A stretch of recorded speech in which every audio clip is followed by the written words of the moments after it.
I'd like to now invite Lalit Ahuja, founder and CEO, Answer Global, to set the context on GCC for tomorrow.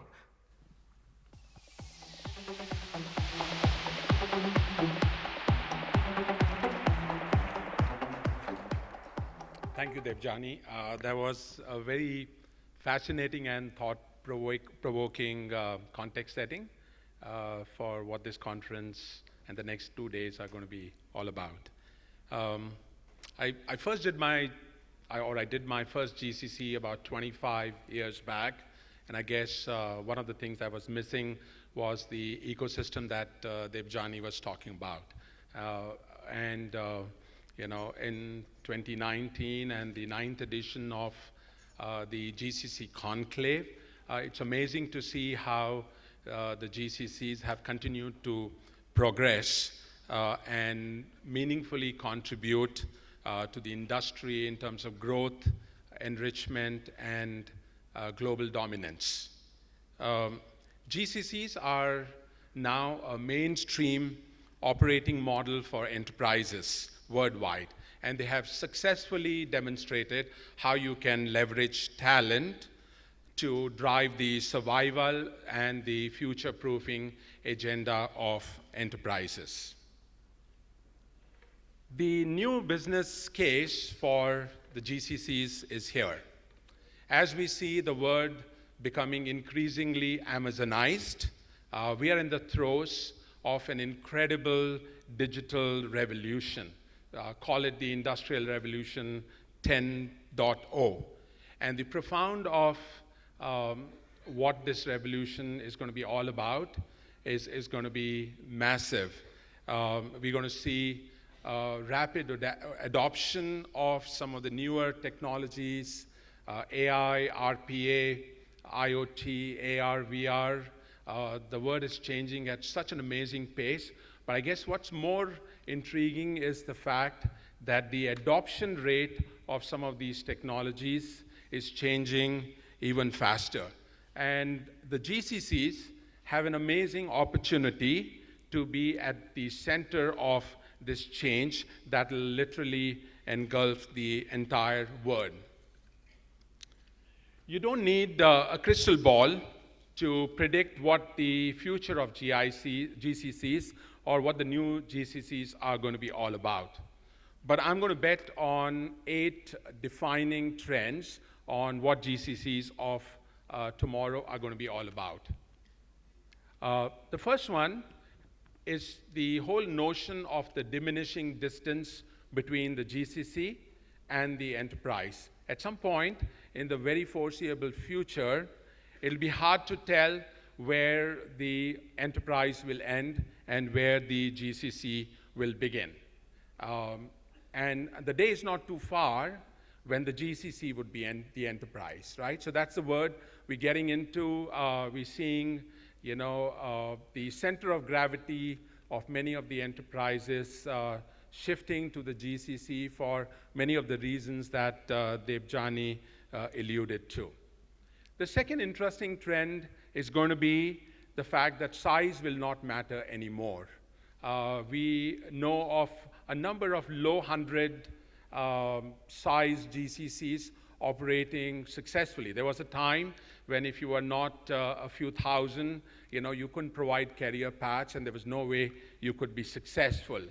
The day of ultra small nano GCCs is not too far, and we're seeing companies that will employ 10, maybe 25, maybe 50 rocket scientists that will do work that will change their companies and the world forever, literally on their way. And this opens an unending and infinite market for our industry, because we're talking of a segment which is literally thousands of companies that have so far not looked at what India and offshore has been all about. So we're talking of numbers coming in the very, very near future, literally within months. And we are aware of a few companies that have been very successful with this model, where they'll just employ the best of talent and obviously excite them and retain them with the best of opportunities that are out there.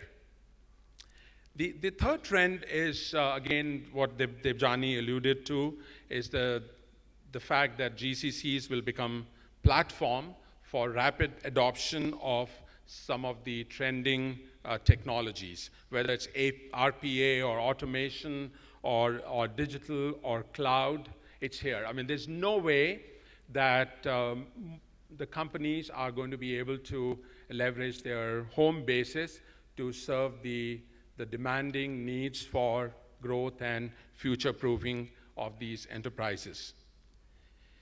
The fourth trend, and we see a lot of great examples, and it'll become mainstream pretty soon, is how GCCs will become receptacles for grooming enterprise talent. Technology is going to be core for all kinds of businesses. In fact, at some point, all businesses will morph into a technology company in disguise of retail or banking or manufacturing.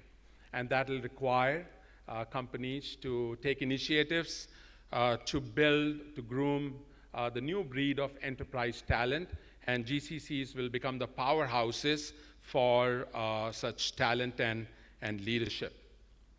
The next trend has to do with the fact that GCCs will increasingly become industry sector and region agnostic. There was a time, we had companies from North America and Europe coming to India and establish GCCs. We're now seeing GCCs coming from South America, from Asia, from China, from all geographies, and that's opening out again an interesting trend in terms of the war for talent as far as the global enterprises is concerned.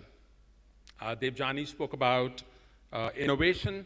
I guess that's the next trend in terms of GCCs playing a meaningful role in redefining and innovating on talent. There is already a lot of good work being done, but I guess the future holds some very exciting opportunities for GCCs to be playing a key role from the perspective of innovating on talent. The next trend is this whole interesting concept of the omni-channelization of offshore. We've seen the pendulum swing from outsourcing to insourcing to outsourcing to insourcing. I guess it's going to stop somewhere in the middle where companies will figure out what is the right balance and operating model to leverage global talent in talent-rich locations like India. So, and that is going to again pose interesting opportunities for GCCs of the future, because their new stakeholders will also include service providers and the other ecosystem constituents. And the last trend that I'm betting on is this whole notion of beyond IT and BPM. And I guess, again, this opens a word that we haven't tapped before. I mean, think about, the driverless cars being designed over here, or leveraging chemical engineers for polymer research, or biotechnology engineers for the next frontier in biotechnology. So I guess, again, there are some good examples of companies that have gone beyond the traditional IT and BPM that we've represented as an industry, and leverage the tremendous talent pool that exists in other engineering and science disciplines to drive the growth and transformation agenda for the companies. So, I mean, think about what these 8 trends are going to do from the perspective of, perpetual growth of our industry. This edition of the GCC Conclave is aptly themed around the whole concept of GCCs for future. And the key ideas that we're going to be deliberating and discussing will help the GCCs that are present here, or the GCCs that are in the process of being established, or at a concept stage, from the perspective of thinking about 3 important pillars: alignment, capabilities, and talent. And you'll see that this would be an overarching theme for the discussions and the panel discussions, panel conversations in this edition of the conclave.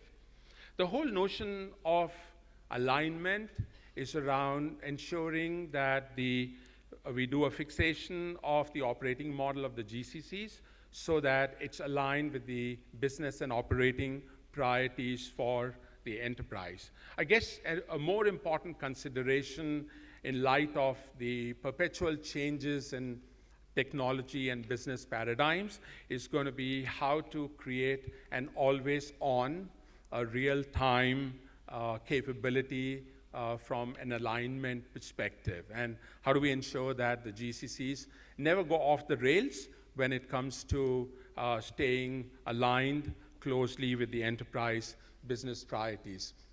This will have an important bearing on how we build capabilities and, of course, how we bring in talent. The next pillar, and we'll see a number of discussions around this dimension, is around capabilities. We've spoken about the next frontier in technology. The world is changing at an unprecedented rate. So I guess it's about how do we build those capabilities and how do we continuously refresh those capabilities so we can stay relevant with the enterprise, business, and talent consideration. We're about to establish our 40th GCC for a major global travel and transportation company.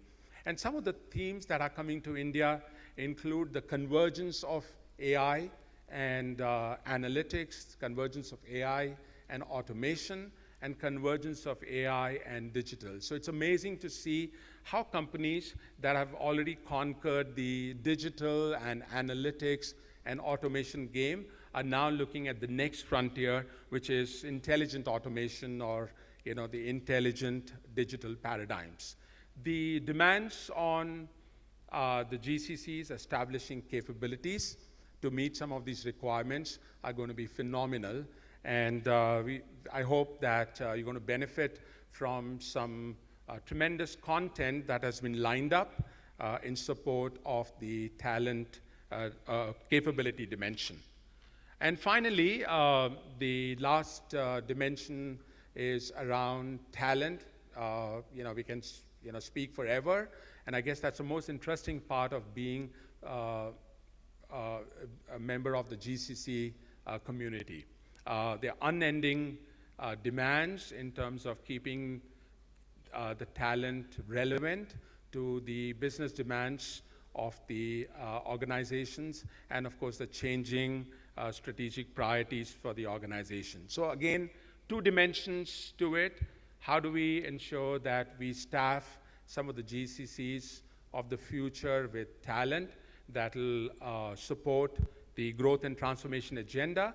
And second, how do we continuously refresh, retrain, and reskill talent for some of the upcoming skill requirements, whether it's AI or it's automation or whatever is next. And finally, I just wanted to call out, the fact that this edition of the conclave is the next frontier from the perspective of, the business that is going to be deliberated. I guess this is a platform in terms of ensuring that the GCCs can prepare for what's coming tomorrow and what's coming next. I'm sure all of you are going to enjoy some tremendous learning sessions that have been lined up, and there'll be some interesting takeaways that you can take to your teams and to your home office. Thank you so much.